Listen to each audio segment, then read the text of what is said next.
she was really asleep. I had the feeling she might jump out at me the moment I got into bed, but she didn't. I climbed into bed and she didn't even move. Her breathing was soft and deep, and I was starting to wonder if I had dreamt the whole thing. The next morning I waited for her to come down for coffee, and after handing her mug and kissing her cheek I decided to ask her about it. "What was that about last night?" I asked, keeping my tone light so I didn't offend or embarrass her. She frowned over her cup of coffee, shaking her head like she had no clue what I was referring to. "You're peeking at me again from over there," I said, pointing to the spot on the floor by the kitchen island. She followed my gaze, and when she looked back at me she burst out laughing. She laughed so hard that it couldn't help to join her. "You creep me out sometimes, you know that," I said. She giggled and set her coffee on the counter and wrapped her arms around my neck. "You creep me out all the time, so I guess we're even," she teased. We said our goodbyes and left for work. As I drove I kept thinking about how creepy it had been seeing her grinning at me from behind the island like that, the sounds her hands made on the floor as she crawled away. I told myself she was just trying to be silly, just trying to join me in my love of all things horror. It's not like I was afraid of her, but it still didn't sit right with me. I started seeing her peeking at me more and more. Sometimes she'd be peeking out from behind the couch or living room curtains. Once she even managed to get inside her grandmother's old trunk that sits at the foot of our bed. I might not have even known she was there at all had the trunk's old hinges not given her away. She'd had the lid propped up just enough so only half of her face peeked through. She'd been grinning like an excited toddler. It was unnerving. I didn't even know what to say to her. All I could do was stare. When I finally found my voice I asked her why on earth she was doing this. She didn't answer, but she had slowly closed the lid, shutting herself inside the trunk. I just walked away feeling disturbed. I didn't understand why she was doing it, but it clearly made her happy. I just ate. She would tire of the game quickly. Lynn didn't peek at me for the next 2 weeks. I started to think she was maybe done with her weird pranks, and I was relieved. We were watching a show on Netflix one night and I jokingly said that I hadn't seen her peeking at me lately and that she must have just given up on her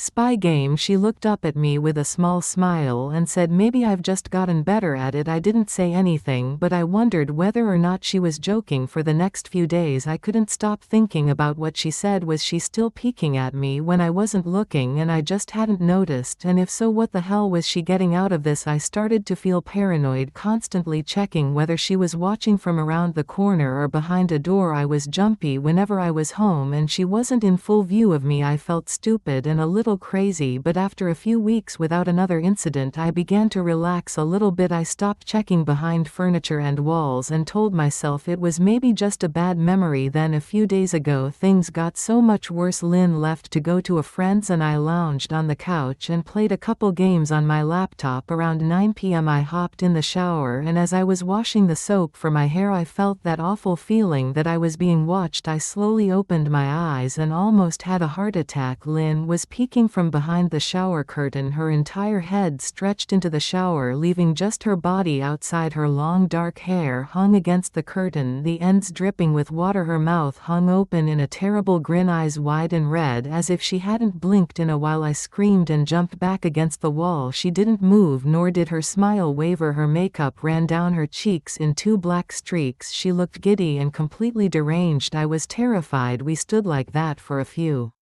moments, neither of us saying a word. Finally, after what felt like forever, she slowly pulled her head back out of the shower and I watched her blurry figure through the curtain as she moved backwards towards the bathroom door. A second later the bathroom door slammed shut hard enough to rattle the mirror. I screamed again and jumped out of the shower to lock the door. I stayed inside the bathroom for over an hour. Maybe I overreacted to some of you, but joke or not, I wasn't going to put up with this crazy anymore. That's what I kept telling myself as I paced in my bathroom, stopping to listen at the door every few minutes. Suddenly I heard a muffled sound and I pressed my ear against the bathroom door, straining to listen for any sound. I couldn't hear anything, but I envisioned Lynn standing on the other side of the door giggling at her joke. I felt a surge of anger. I was beyond pissed at being made to feel scared in my own house.